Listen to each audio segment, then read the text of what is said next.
All right, let's jump right in, folks. We're going deep, deep into a mystery that's, well, it's ancient and incredibly relevant even today.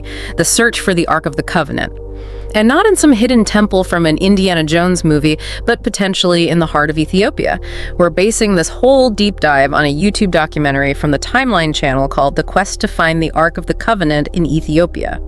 Yeah, this documentary follows photojournalist David Adams on this journey to track down this very elusive artifact. And the thing about the Ark of the Covenant, right? Yep. It's said to contain the Ten Commandments, and that's not just some dusty old relic. That represents really the foundation of Judeo-Christian tradition, which makes this search, I think, incredibly compelling. For sure. And something that really stood out to me early on was how Ethiopia itself, it adds another layer of intrigue to this whole thing. The documentary talks about the country's history as an uncolonized African nation, protected by these fierce warriors and formidable mountain ranges. So that isolation allowed all these, unique cultural and religious traditions to really flourish. And that makes it, a prime location for something like a hidden relic, right? Absolutely. It's like stepping back in time in a way. They even have this traditional sport called quacks, which is, basically jousting, but with real spears. Yeah. Highlights that warrior spirit that helped them preserve their independence and their unique traditions. I can barely handle, a Nerf gunfight, so that's definitely not a sport for me. But speaking of traditions, it's pretty clear that Christianity is really deeply woven into the fabric of life in Ethiopia. Yes, it's a faith that permeates everything from their daily coffee ceremonies to, even their vibrant Christmas celebrations.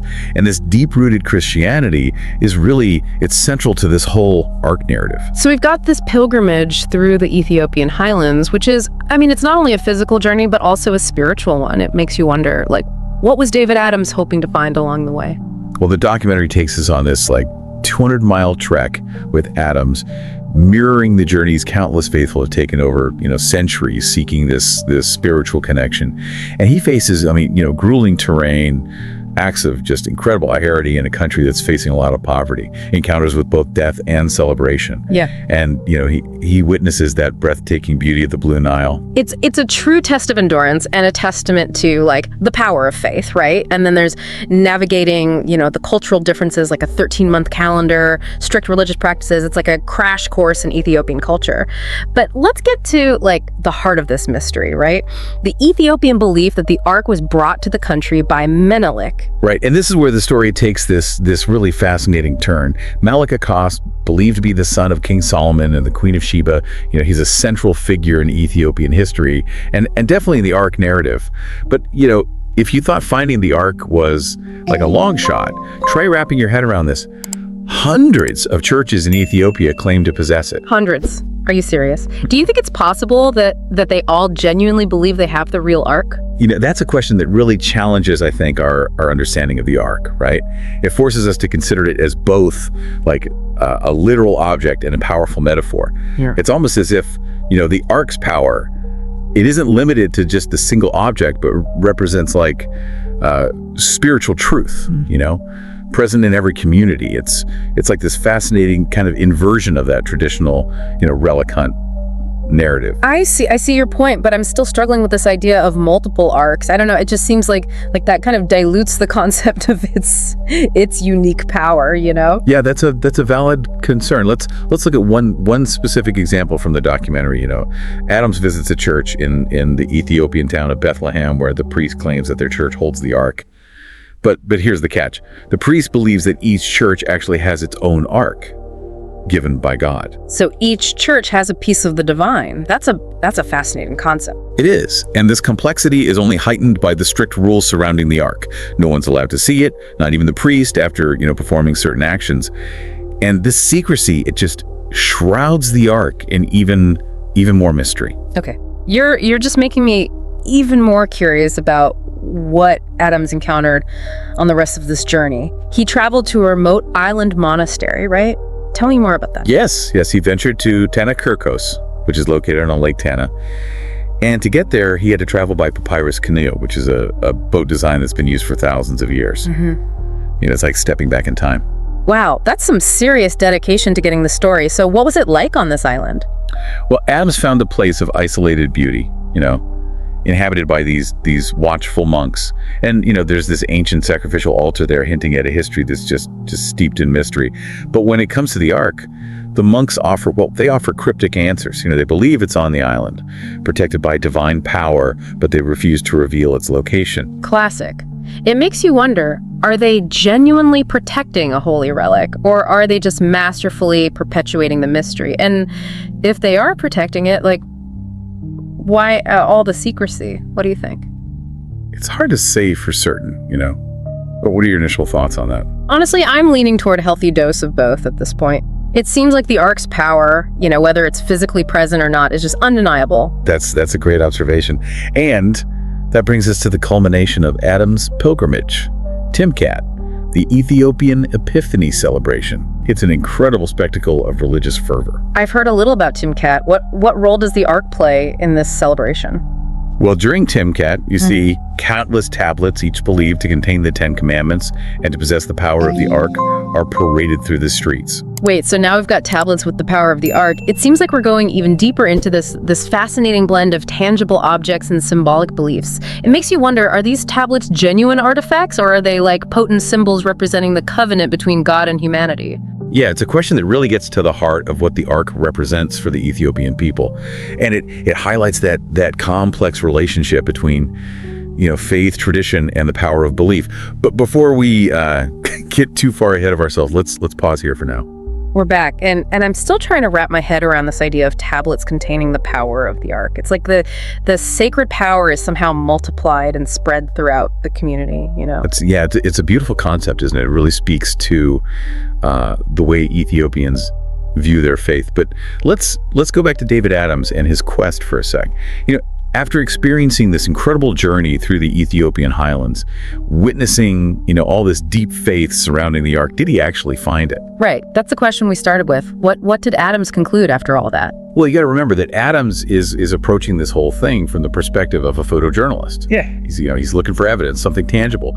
But the Ark, as we've seen, it's more than just a physical object in the Ethiopian context. It's a symbol of their faith, their history, their connection to the divine. So even if he found a specific chest that matched descriptions of the Ark, would that really satisfy the deeper questions surrounding its existence and its power?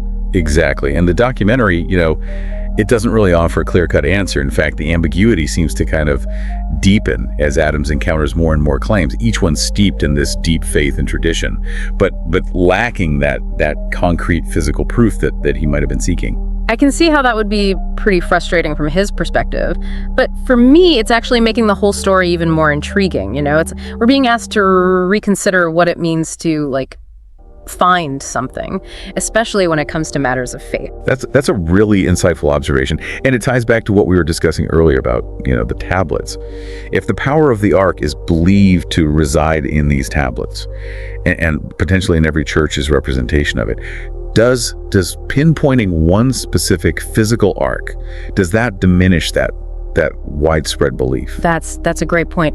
It could almost be seen as a disruption, Imagine the chaos if suddenly one church was declared the true holder of the Ark. Yeah, it could lead to disputes, even conflict. It could fracture the very community built around this shared belief. And it raises the question, what is more important, the object itself or the faith it inspires? So for our listener, what's the takeaway from all of this? What does this deep dive into the Ethiopian Ark of the Covenant reveal about faith, history, and the power of belief? Well, while the physical Ark, remains elusive, the journey itself unveils this vibrant tapestry of history, faith, and cultural practices that are rarely seen by outsiders. I think we've glimpsed a world where faith isn't solely reliant on tangible proof. Yeah. But thrives on tradition, oral history, and a deep connection to the spiritual realm. It's a powerful reminder that there are different ways of knowing, different ways of believing. And sometimes the absence of definitive proof can actually strengthen faith. It allows for mystery, for interpretation, for a personal connection to something larger than ourselves. Precisely. And this deep dive, forces us to confront our own assumptions about faith, about evidence and the role of mystery in our lives. Is faith diminished by a lack of physical proof? Yeah. Or is it strengthened by the belief in something unseen, something that transcends the material world?